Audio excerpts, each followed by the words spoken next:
Olá, seja bem-vindo ao programa Bíblia Fácil, o seu programa semanal de estudo da Bíblia. Nós estamos aqui na Hípica Golf, em Campos do Jordão, no meio de uma natureza exuberante, num local muito aprazível para o último tema de nossa temporada sobre o maravilhoso Jesus. Não precisamos voltar à Palestina para ver aquilo que os discípulos viram e aprender de Jesus. Através das páginas da Bíblia Sagrada, nós podemos entrar em contato com esse maravilhoso mestre da Galileia. 2000 anos se passaram desde que seus pés tocaram esse planeta, mas sua presença hoje continua tão real como foi para os discípulos naqueles dias. Deixe-se apaixonar como eles por esse maravilhoso Jesus.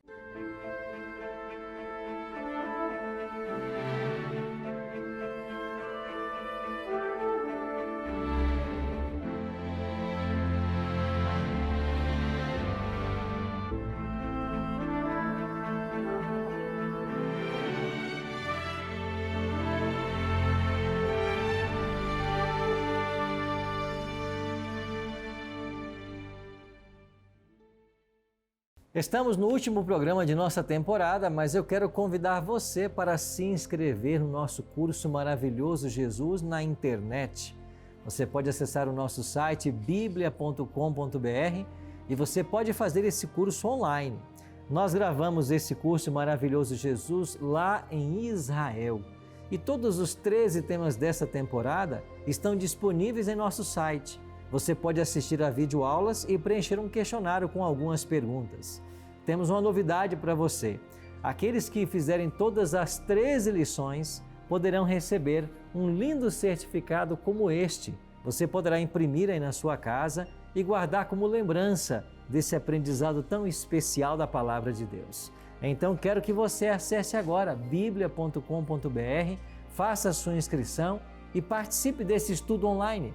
Eu quero aproveitar e mostrar para você algumas cenas lá de Israel, onde nós fomos para gravar esse material. E você vai conhecer um pouquinho mais de Jerusalém, de Nazaré, Galileia, deserto da Judéia e tantos outros locais. Confere comigo aí.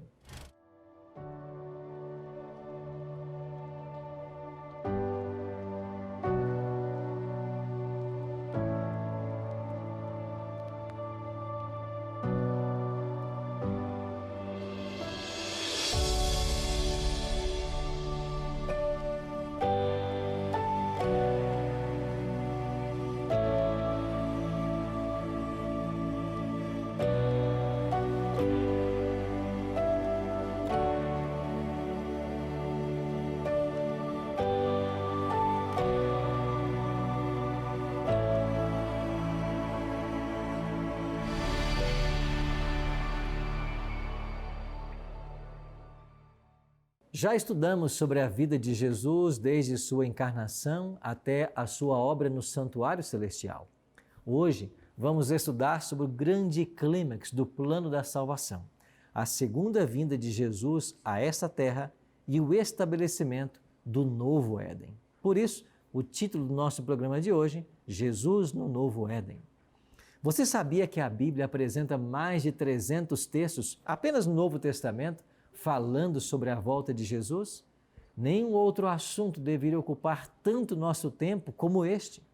Jesus voltará em glória e majestade. Essa tem sido a bem-aventurada, a feliz esperança dos crentes ao longo de todos os milênios. Quando você vai para o início da Bíblia, Enoque, o sétimo depois de Adão, ele já aguardava esse evento. É o que ensina Judas 14. Jó, o primeiro livro da Bíblia a ser escrito, diz: porque eu sei que o meu Redentor vive e que por fim se levantará sobre a terra. O servo de Deus, Abraão, Davi, o profeta Isaías, Abacuque e tantos outros nutriam a mesma esperança. De fato, a segunda vinda de Cristo é o clímax do Evangelho e do plano da salvação. E para este evento deve convergir a nossa atenção hoje. Antes da sua partida, antes do seu retorno para os céus, Jesus fez uma linda promessa aos discípulos e eu queria agora convidar você para o Evangelho de João, no capítulo 14, e nós vamos ler esta linda promessa dos versos 1 a 3. O texto diz assim: Não se turbe o vosso coração, credes em Deus, crede também em mim. Na casa de meu pai há muitas moradas. Se assim não fora, eu vou-lo teria dito, pois vou preparar-vos lugar. E quando eu for e vos preparar lugar, voltarei e vos receberei para mim mesmo, para que onde eu estou, estejais vós também. Antes de subir ao céu, Jesus confortou os discípulos com a promessa do seu retorno. A segunda vinda dele a esta terra é a nota tônica das Escrituras. E toda a informação foi dada para que não restasse dúvida alguma a respeito da proximidade desse evento. Mas talvez você esteja se perguntando como será esse evento, como será a volta de Jesus? Em Mateus capítulo 24, verso 27, Jesus diz o seguinte: Porque assim como o relâmpago sai do Oriente e se mostra até no Ocidente, assim é de ser a vinda do Filho do Homem. Cristo foi claro nesse texto. Assim como um relâmpago não pode ser oculto quando se manifesta, também acontecerá com a volta dele. Não será um evento secreto, pelo contrário, todos aqueles que estiverem vivos verão Cristo voltar nas nuvens dos céus. E quando vamos para o Apocalipse de João, logo no primeiro capítulo, no capítulo 1 e no verso 7, João toca no mesmo assunto e ele diz: Eis que vem com as nuvens e todo o olho o verá.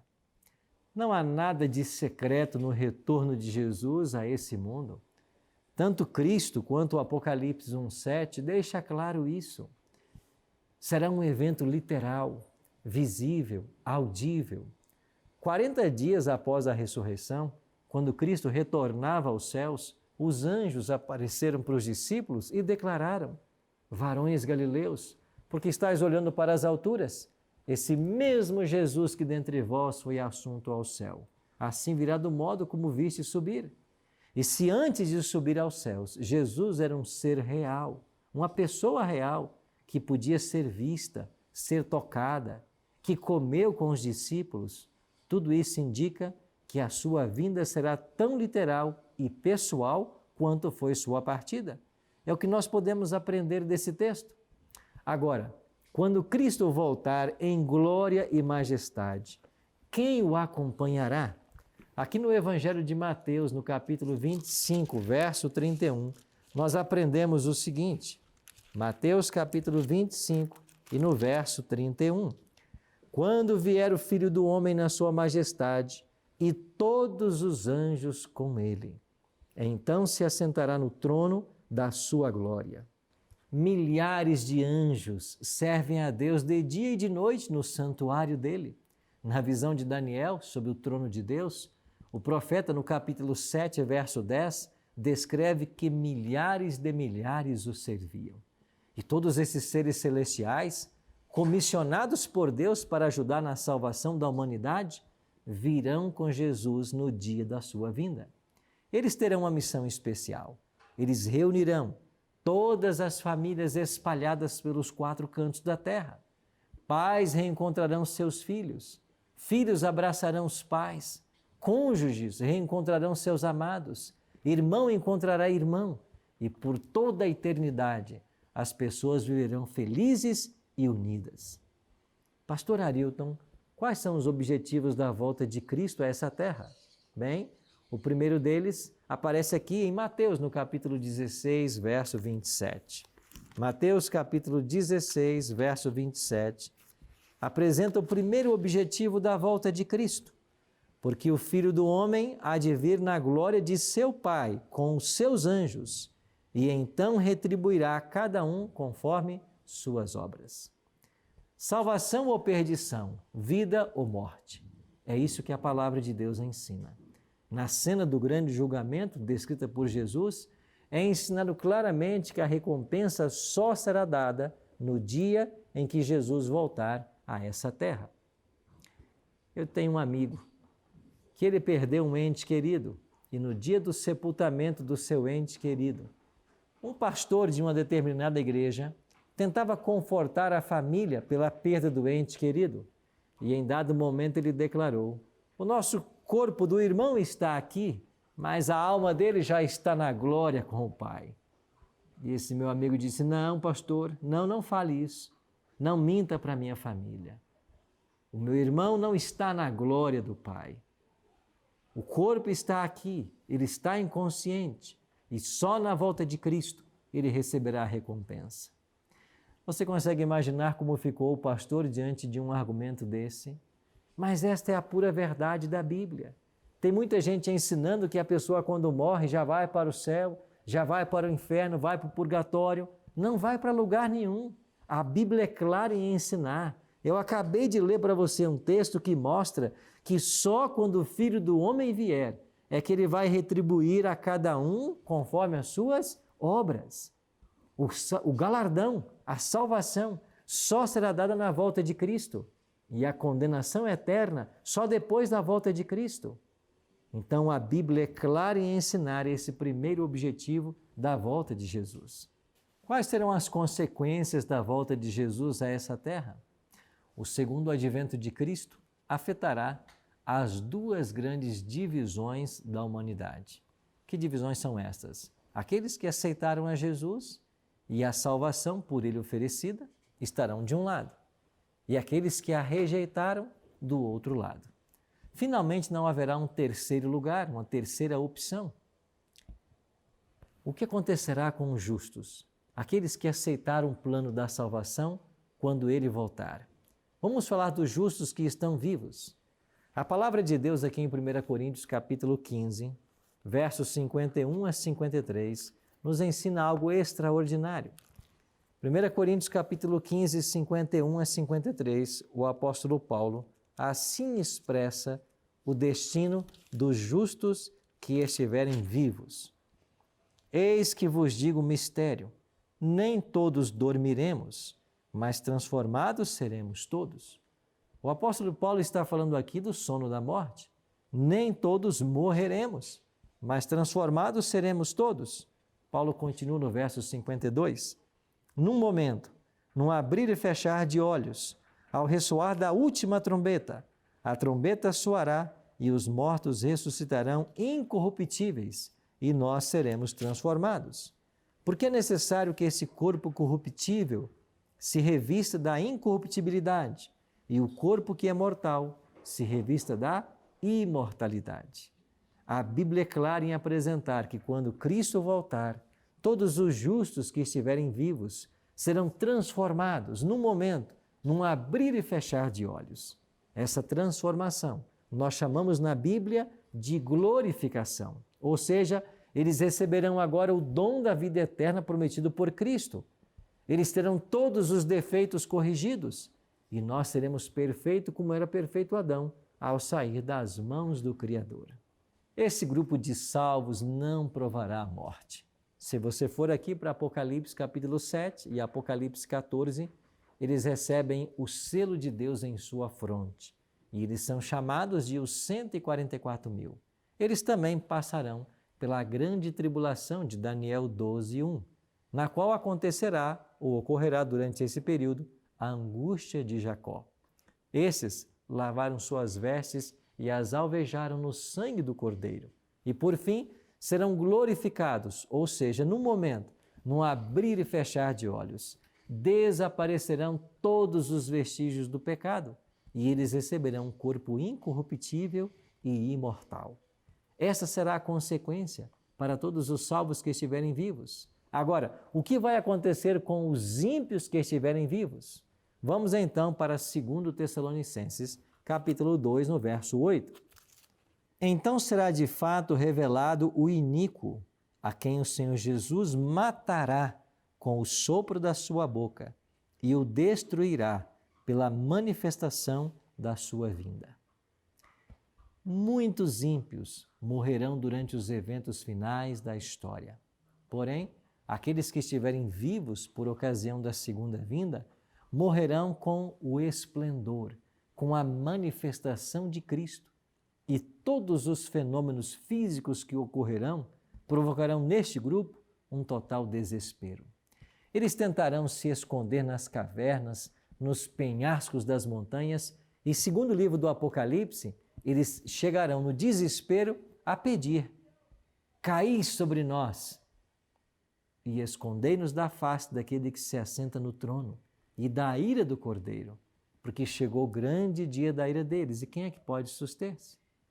Contudo, essa é a primeira morte, porém ainda resta uma segunda morte para eles, e 1000 anos após a volta de Cristo, eles serão lançados no lago de fogo e enxofre. Por outro lado, o que vai acontecer com os justos que estiverem mortos? Em 1 Tessalonicenses capítulo 4, versos 15 e 16, o apóstolo Paulo fala sobre esse assunto. Ora, ainda vos declaramos por palavra do Senhor isto, nós os vivos, os que ficarmos até a vinda do Senhor, de modo algum precederemos os que dormem. Porquanto o Senhor mesmo, dada a sua palavra de ordem, ouvida a voz do arcanjo e ressoada a trombeta de Deus, descerá dos céus, e os mortos em Cristo ressuscitarão primeiro. Você está lembrado que em João 5, 28 e 29, Jesus falou a respeito de 2 ressurreições? E a primeira ressurreição é a ressurreição da vida? Pois é precisamente sobre esta ressurreição que o apóstolo Paulo está falando. Quando Cristo voltar, aqueles que amaram sua vinda, que confiaram nele, eles irão ressuscitar ao som da trombeta. Os mortos em Cristo sairão das sepulturas para o encontro com os seus queridos. Ah, meus amigos, esse será um dia glorioso, especialmente para nós que já perdemos alguém que nós amamos. Quanto almejamos que esse dia logo chegue para que esse reencontro logo aconteça. Mas a volta de Cristo apresenta ainda uma outra consequência. O que vai acontecer com os ímpios que estiverem mortos?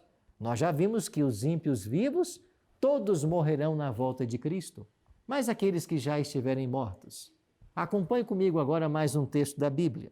Apocalipse capítulo 20, verso 5, nos informa a respeito dos ímpios que estão mortos.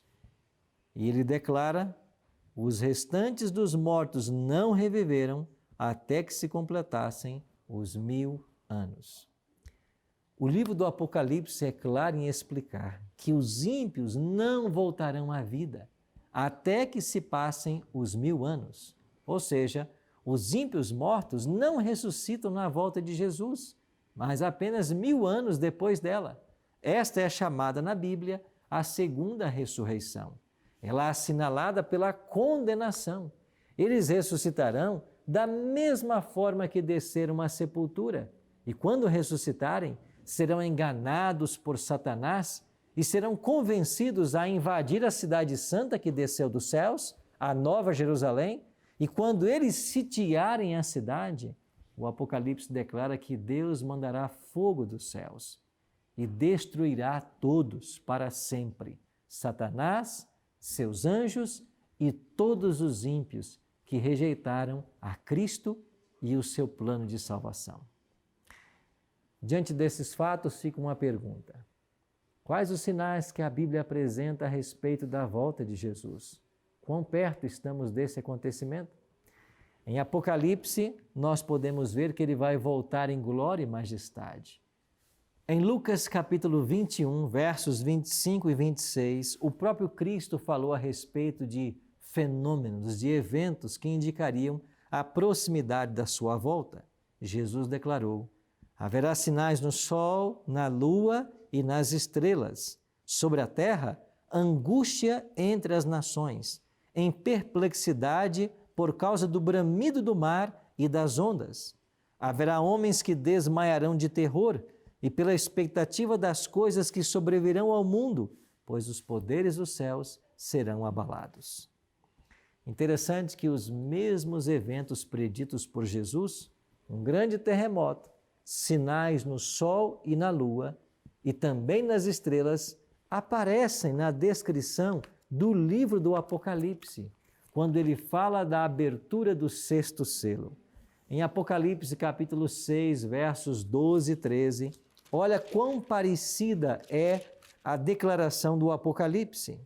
Vi quando o Cordeiro abriu o 6º selo e sobreveio grande terremoto, O sol se tornou negro como saco de crina e a lua toda como sangue. Apocalipse 6, agora verso 13. E as estrelas do céu caíram pela terra, como a figueira quando abalada por vento forte deixa cair os seus figos. Esses eventos, profetizados tanto por Cristo quanto o livro do Apocalipse, já foram presenciados em nossa história. O grande terremoto de Lisboa, por exemplo, ocorrido em 1º de novembro de 1755, é tido por muitos teólogos como o cumprimento dessa profecia. E o sol escuro e a vermelha como sangue ocorreu em 19 de maio de 1780. E em 13 de novembro de 1833, nós temos uma chuva de meteoritos. Tudo isso indica que a abertura do 6º selo já ficou na história e a abertura do próximo selo é a própria volta de Cristo. Agora, qual foi o sinal que o apóstolo Pedro apresentou a respeito da volta de Jesus? O apóstolo Pedro fala aqui em sua segunda carta, capítulo 3, versos 3 e 4, tendo em conta, antes de tudo, que nos últimos dias virão escarnecedores com seus escárnios, andando segundo as próprias paixões e dizendo: onde está a promessa da tua vinda? Porque desde que os pais dormiram, todas as coisas permanecem como desde o princípio da criação. O próprio ceticismo e a incredulidade dos nossos dias são sinais da proximidade da volta de Jesus. Jesus alertou que as pessoas estariam comendo, bebendo, casando e dando-se em casamento, sem qualquer preocupação com o fim, assim como foi nos dias de Noé. E a despeito de muitas advertências da Bíblia, muitos ainda vivem como se Jesus de fato não fosse voltar.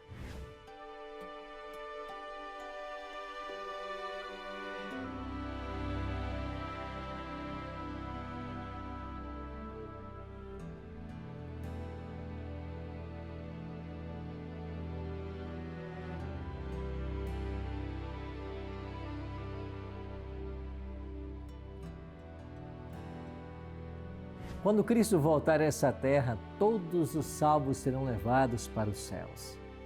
Sabe que esta é a grande esperança do cristão. E eu e você deveríamos falar mais sobre o céu?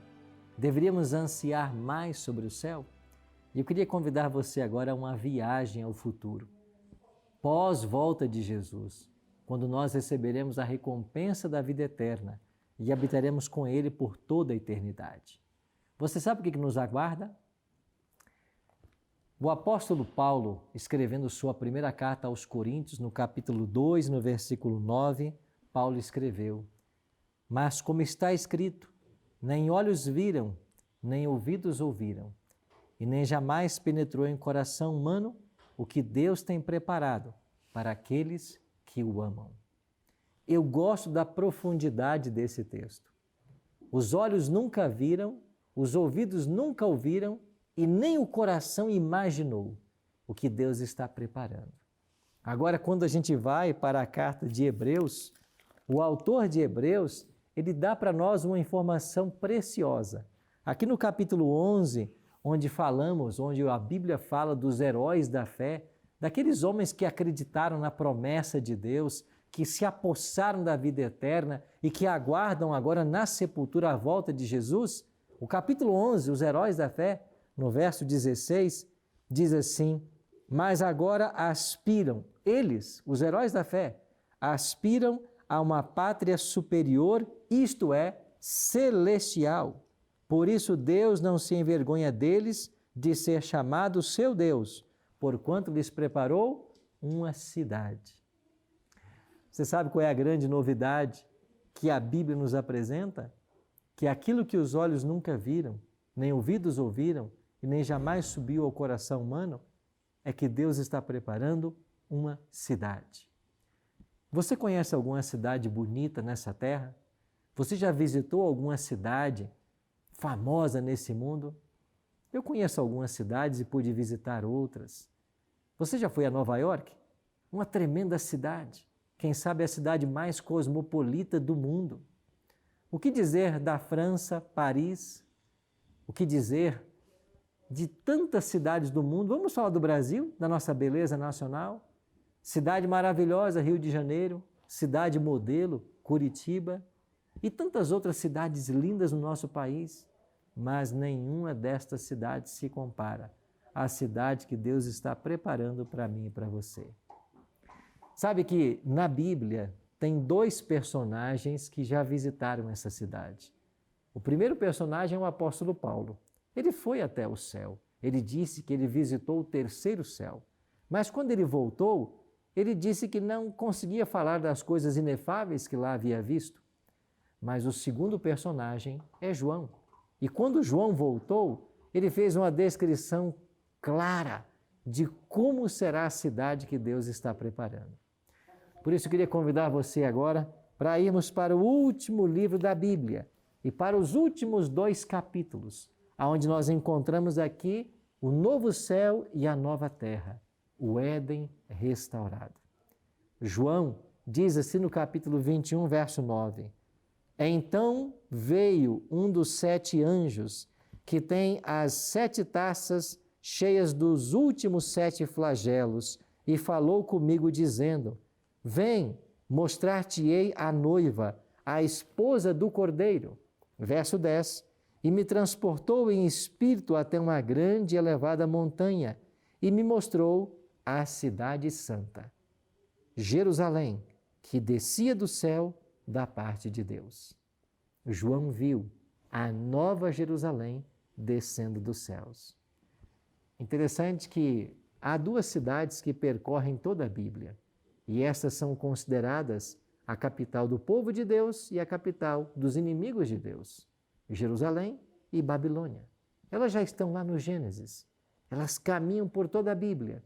E quando chegamos em Apocalipse, no capítulo 18, você tem a queda de Babilônia, mas no capítulo 21 você tem a nova Jerusalém.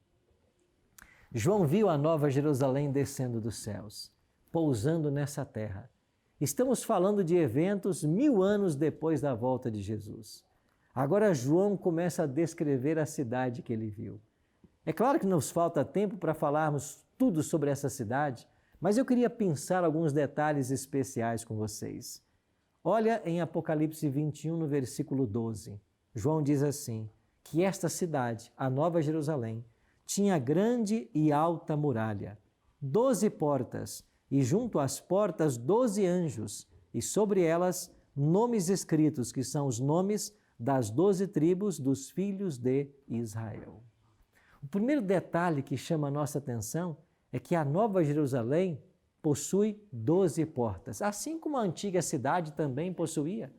E em cima de cada uma dessas portas estará o nome de uma das tribos de Israel. Judá, Benjamim, Dan, Gade, Azer, Naftali e tantas outras. Sabe por que o nome está ali em cima de cada porta? É porque espiritualmente nós somos o novo Israel. E nós, quando chegarmos nessa cidade, teremos a nossa porta de entrada, porque espiritualmente você pertence a uma tribo. E só poderão entrar nessa cidade os salvos em Cristo. Mas há um detalhe que chama a nossa atenção aqui também no verso 14, onde João diz assim: a muralha da cidade tinha 12 fundamentos, e estavam sobre estes os 12 nomes dos apóstolos do Cordeiro. Aqui há um outro detalhe interessante. 12 fundamentos e em cada fundamento o nome de um apóstolo. É certo que o nome de Judas não estará ali. Nós não sabemos quem terá esse nome, se o apóstolo Paulo, a quem o próprio Cristo chamou na estrada de Damasco, ou se então o 12º apóstolo que a própria igreja cristã nomeou, nós não sabemos quem estará ali, mas são 12 fundamentos com o nome dos apóstolos. Nisso nós entendemos de que há aqui uma menção à igreja do Antigo Testamento, nas 12 tribos, e à igreja do Novo Testamento, nos 12 apóstolos. Isso quer dizer que esta nova Jerusalém está sendo preparada para o povo de Deus ao longo de toda a história, salvos do Antigo Testamento, salvos do Novo Testamento. Vamos ver mais detalhes. Verso 16. A cidade é quadrangular, de comprimento e largura iguais. E mediu a cidade com vara até 12.000 estádios, e o seu comprimento, largura e altura são iguais. Ao pensarmos numa figura geométrica para essa cidade, você consegue mentalizar o formato dela? É isto, a cidade tem formato de um cubo, porque o cubo é uma figura geométrica com o mesmo tamanho, mesma largura, mesma altura, mesmo comprimento. E na Bíblia, há um detalhe interessante. No santuário você tem um compartimento que possuía o formato de um cubo. Era o Santíssimo. A Bíblia informa que o Santo dos Santos tinha mais ou menos 6 metros de comprimento, 6 metros de largura e 6 metros de altura. Esse formato cúbico do Santíssimo e também da Nova Jerusalém nos leva a entender de que esta cidade é equiparada agora ao Santíssimo. E é claro que no Apocalipse nós entendemos de que a cidade será o próprio santuário de Deus, onde Deus habitará com seu povo. Mas existem mais detalhes que esse verso nos apresenta. O anjo mediu a cidade com uma vara até 12.000 estádios. Se nós considerarmos que cada estádio possui 144 metros e multiplicarmos por 12.000, nós chegaremos à marca de cerca de 540 quilômetros.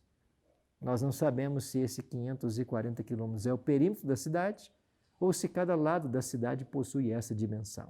Se este é o caso, essa cidade terá mais de 2.000 quilômetros quadrados. E alguns especialistas em demografia fizeram um cálculo para saber quantas pessoas poderiam habitar numa cidade com essas dimensões. E sabe qual a conclusão que eles chegaram? A Nova Jerusalém pode receber até 7 vezes a atual população do mundo. Isso mesmo. Então, na cidade, não vai faltar espaço para ninguém. Eu e você teremos lugar nessa cidade. É isso que Deus está preparando. Mas a Bíblia traz mais informações sobre essa cidade. Aqui no versículo 22 nos diz: nela, na cidade, não vi santuário, porque o seu santuário é o Senhor, o Deus Todo-Poderoso e o Cordeiro. Interessante que há um texto que é o contraponto do Apocalipse 21 e 22. Aqui diz que nela João não viu o santuário, mas quando vamos para o capítulo 21, verso 3, João diz assim: então ouvi grande voz vinda do trono dizendo: eis o tabernáculo de Deus com os homens. Deus habitará com eles. Eles serão povos de Deus e Deus mesmo estará com eles. Isso quer dizer que a Nova Jerusalém será o próprio santuário de Deus, onde finalmente o sonho do Éden restaurado acontecerá. Você está lembrado que Deus criou um jardim para habitar com o homem? Você está lembrado que todos os dias, na viração do dia, Deus vinha para visitar Adão e Eva? Mas quando o pecado entrou em nosso mundo, o pecado fez uma separação entre Deus, o Criador, e a criatura, e o homem teve que ser expulso do jardim. Mas Deus não deixou que o homem ficasse só. Deus foi em busca do homem. E a história da humanidade é a história de um Deus que busca salvar. É a história de um Deus que vai atrás. É a história de um Deus que deseja salvar seus filhos. É uma história de um Deus que ama, que entregou seu Filho para morrer em nosso lugar. Essa é a história da humanidade. É a história da ação divina para salvar o homem.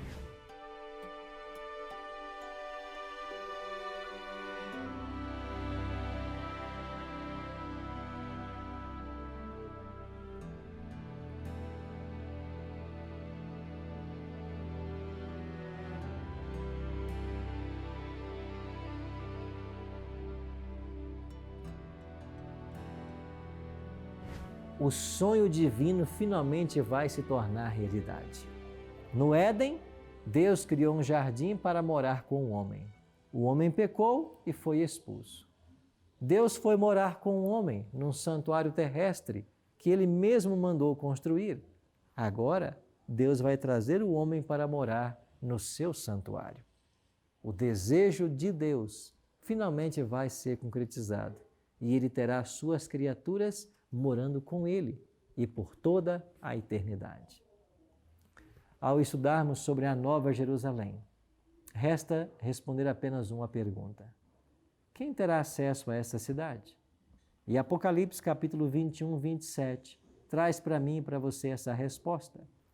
João escreveu assim: nela, na Nova Jerusalém, nunca jamais penetrará coisa alguma contaminada, nem o que pratica a abominação e a mentira, mas somente os inscritos no livro da vida do Cordeiro.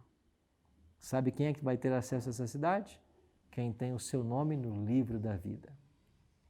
E a pergunta que eu faço para você hoje é: o que eu preciso fazer para ter o meu nome arrolado no livro dos céus? É simples. Jesus respondeu isso em Marcos 16, 16. Quem crer e for batizado será salvo. Nós precisamos crer em Cristo como nosso Salvador pessoal e precisamos passar pelo santo batismo, pois é assim que o nosso nome vai para o livro dos céus. Você está lembrado quando os discípulos foram enviados por Cristo numa grande missão e eles voltaram felizes por todo o êxito que eles haviam alcançado. Os demônios se submetiam, milagres eram realizados, conversões aconteciam e diante daquele euforismo, Jesus disse para ele: vocês estão felizes porque os demônios se vos submetem? Vocês estão felizes com o resultado? Muito mais felizes vocês devem estar, porque o vosso nome foi arrolado no livro dos céus. Ou seja, eles haviam entregado suas vidas a Cristo, eles haviam entrado para o serviço do Senhor.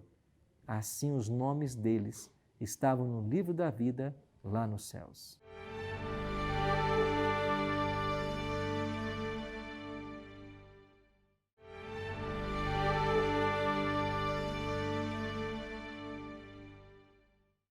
O livro do Apocalipse é um livro cheio de promessas para todos nós. Você vai encontrar aqui 7 promessas lindas falando a respeito do céu e da vida eterna. Eu queria ler uma delas, que aparece aqui em Apocalipse, capítulo 2, no verso 7. Aqui foi prometido à igreja de Éfeso: quem tem ouvidos, ouça o que o Espírito diz às igrejas. Ao vencedor, dar-lhe-ei que se alimente da árvore da vida, que se encontra no paraíso de Deus. Em Gênesis, no capítulo 2, verso 9, nos é dito que Deus criou, entre outras coisas, 2 árvores: a árvore da vida e a árvore do conhecimento do bem e do mal. Esta última era um teste para os nossos primeiros pais, Adão e Eva. Eles falharam no teste, comendo da árvore que era proibido comer. Como resultado, foram expulsos do jardim e proibidos de participar do fruto da árvore da vida.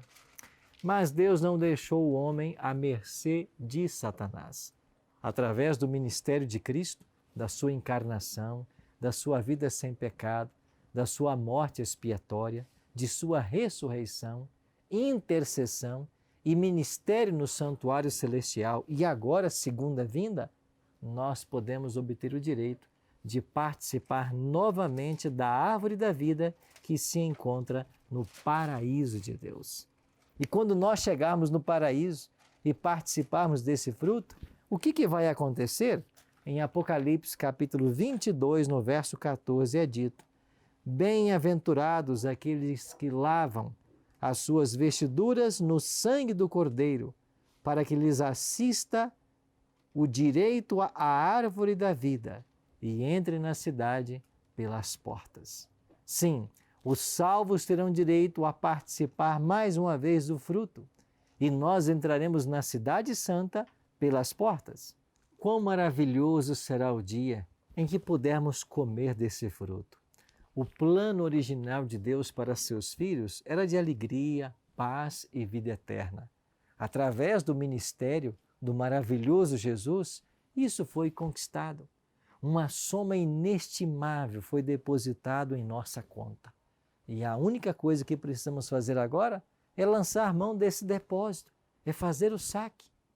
Por isso o livro do Apocalipse faz no capítulo 21, no primeiro verso, uma solene promessa: vi novo céu e nova terra, pois o primeiro céu e a primeira terra passaram e o mar já não existe.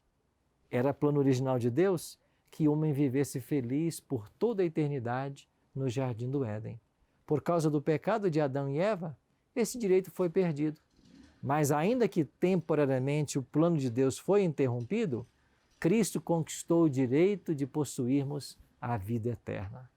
João nos diz que teremos um novo céu e uma nova terra. O Éden que foi perdido pela transgressão e reconquistado a preço de sangue na cruz do Calvário, será entregue aos sinceros filhos de Deus. Eu queria fazer uma viagem com você no tempo e partirmos do momento em que Jesus voltar por toda a eternidade.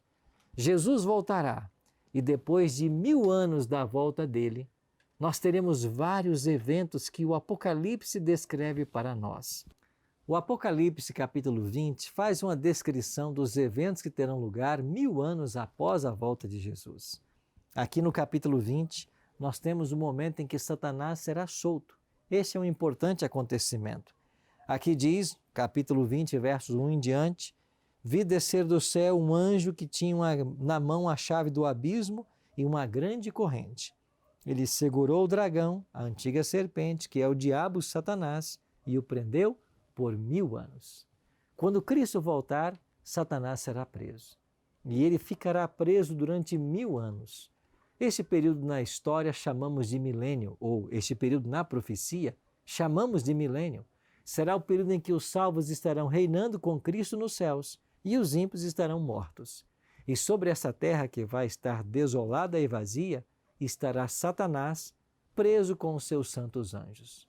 Agora, passado o milênio, o Apocalipse começa a descrever alguns eventos.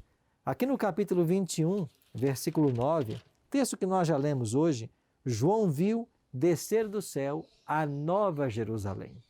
Esta cidade santa é a cidade que Deus prometeu preparar para nós.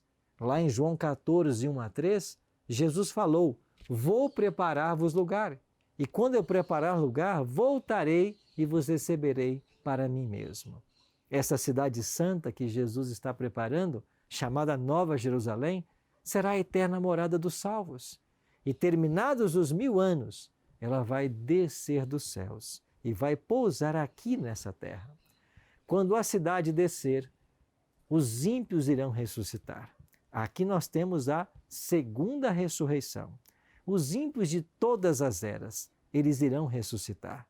Esta é a segunda ressurreição.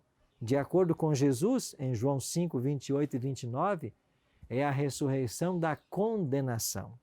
E os ímpios que ressuscitarem serão convencidos mais uma vez por Satanás. O capítulo 20 de Apocalipse faz uma descrição interessante aqui nos versículos 8. E sairá a seduzir as nações que há nos 4 cantos da terra, Gog e Magog, a fim de reuni-las para a peleja, e o número destes é como a areia do mar. Satanás vai convencer os ímpios que ressuscitaram de que eles têm o poder bélico para assaltar a Nova Jerusalém. Vai convencê-los de que se eles invadirem a cidade santa, eles poderão ter acesso à mesma. E o Apocalipse continua descrevendo. Versículo 9 agora. Marcharam então pela superfície da terra e sitiaram o acampamento dos santos e a cidade querida. Desceu, porém, fogo do céu e os consumiu. Quando Satanás e os ímpios rodearem a cidade santa para atacá-la, Deus enviará fogo dos céus. E este fogo destruirá Satanás, seus anjos e todos os ímpios de todas as eras. O profeta Malaquias diz que este é o fogo de Deus e não vai restar nem raiz e nem ramo. O profeta Naum declara de que o mal não se levantará pela segunda vez e por toda a eternidade nós nunca mais teremos o pecado, nem as consequências do mesmo, porque Deus restaurará todas as coisas.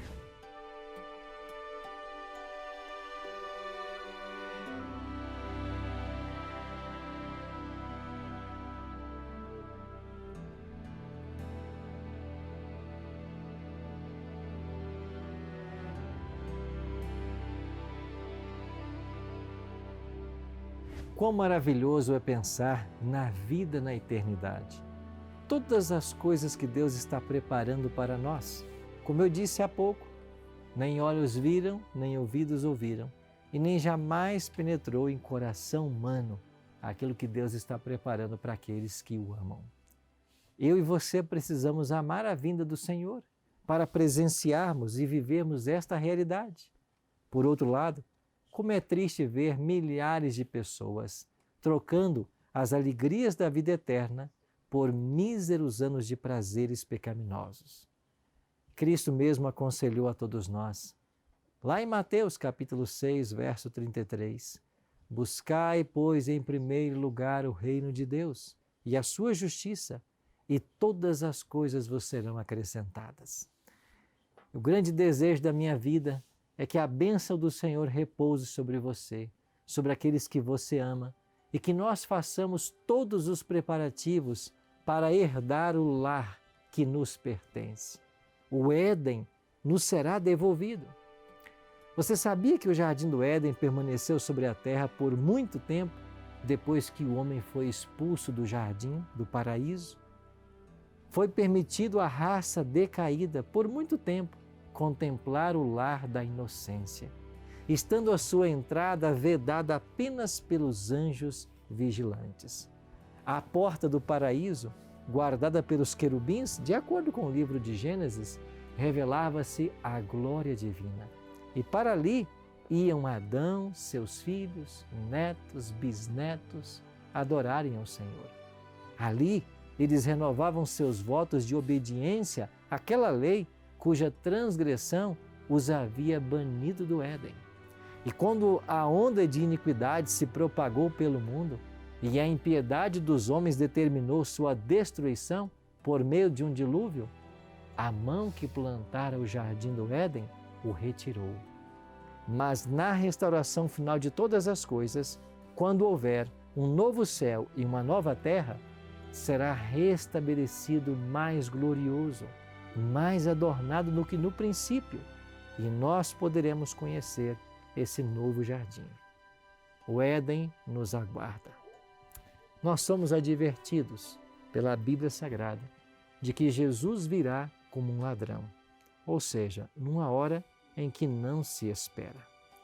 Ninguém pode julgar estar isento dos perigos de ser apanhado de surpresa. Por isso, todos nós devemos estar sempre atentos. E para estarmos atentos, para termos uma saída, para estarmos prontos, precisamos de constante vigilância. Precisamos aguardar a volta de Cristo e fazer disto uma prioridade. Quanto tempo você tem dedicado para se preparar para a volta de Jesus?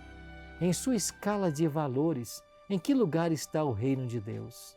Nas 24 horas que Deus te dá todo dia, quanto tempo você tem reservado para a leitura da Bíblia, para a oração, para a sua devoção pessoal? As respostas a essas perguntas ajudarão você a conhecer quais são suas prioridades. Por isso eu pergunto, diante de todas as verdades que a Palavra de Deus revelou para nós hoje, que decisão você vai tomar? Você quer se apossar do novo Éden que Deus está preparando para mim e para você? Você quer confiar na Palavra de Cristo e em todas as promessas que nos foram feitas? Ou você prefere aproveitar alguns anos de prazer nessa vida e perder aquilo que o céu reservou para todos nós? É uma escolha. Todos nós temos que fazer escolhas. Eu e você precisamos também fazer escolhas.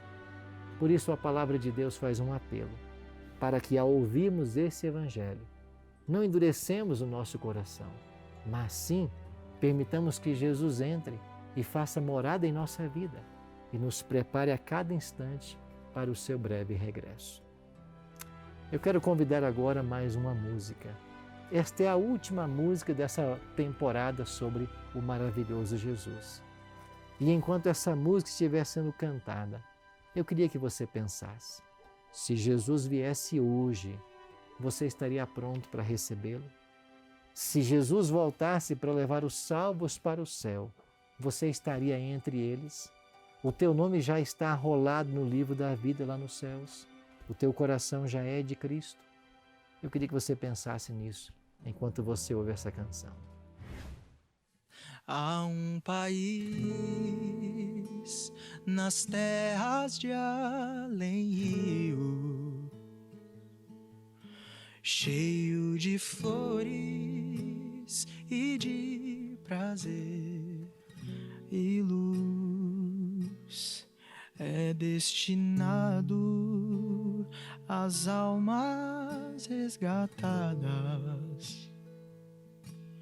Lá não terão mais lutas, nem mais cruz.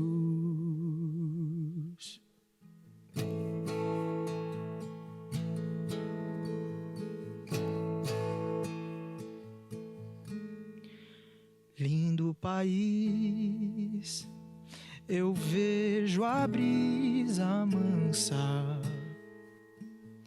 acariciar campinas e jardins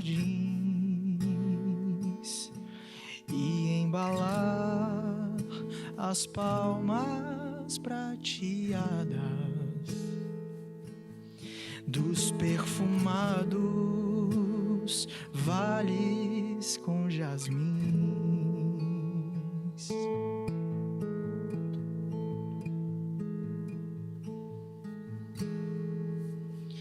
Pois é ali que a morte não mais entra, nem mais pecado o brilho tirará. Jesus, o Rei dessas mansões tão lindas, os salvos todos com prazer abraçará.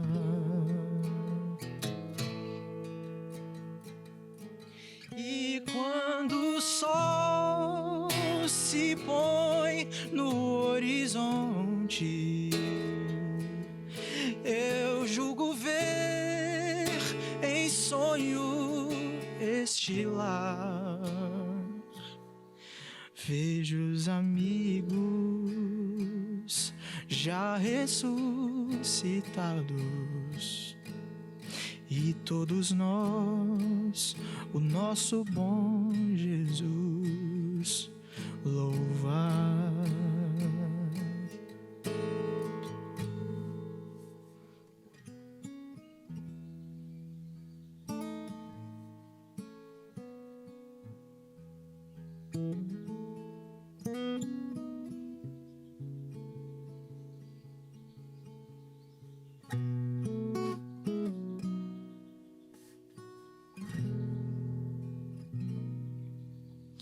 Pois é ali que a morte não mais entra, nem mais pecado o brilho tirará. Vejo os amigos já ressuscitados e todos nós, o nosso bom Jesus, louvar. Eu queria orar com você para que as decisões que você tem tomado em seu coração sejam decisões firmes e leais ao lado do Senhor. Vamos orar? Pai querido, muito obrigado pelas promessas da Tua palavra de um novo céu e de uma nova terra. Obrigado por sabermos que um dia o jardim do Éden nos será devolvido e nós poderemos participar do fruto da árvore da vida. Alimenta-nos, Pai, com essa esperança e nos ajude a todos nós em nosso preparo. Oramos em nome de Jesus. Amém. Muito obrigado por ter estado conosco ao longo de toda essa temporada do maravilhoso Jesus. Chegamos ao fim, mas esse tema e esse estudo está disponível para você na internet. E eu quero convidar você a não deixar de fazer esse curso. Acesse agora o nosso site biblia.com.br. Procure lá o curso Maravilhoso Jesus, faça sua inscrição. São 13 lições que estão online com lindas imagens de Israel. E para você que acompanha sempre o Bíblia Fácil, na semana que vem a gente volta com uma nova temática. Vamos agora aprender sobre a terceira pessoa da divindade, o Deus Espírito Santo. Vamos começar uma longa viagem na Bíblia, falando sobre Deus Pai, Deus Filho, Deus Espírito e de uma forma especial do Espírito Santo. Quem é Ele? Sua personalidade, os símbolos da Bíblia que falam do Espírito, a promessa do Espírito para o tempo do fim, a obra do Espírito no coração humano, o papel do Espírito como consolador e tantos outros temas que vêm por aí.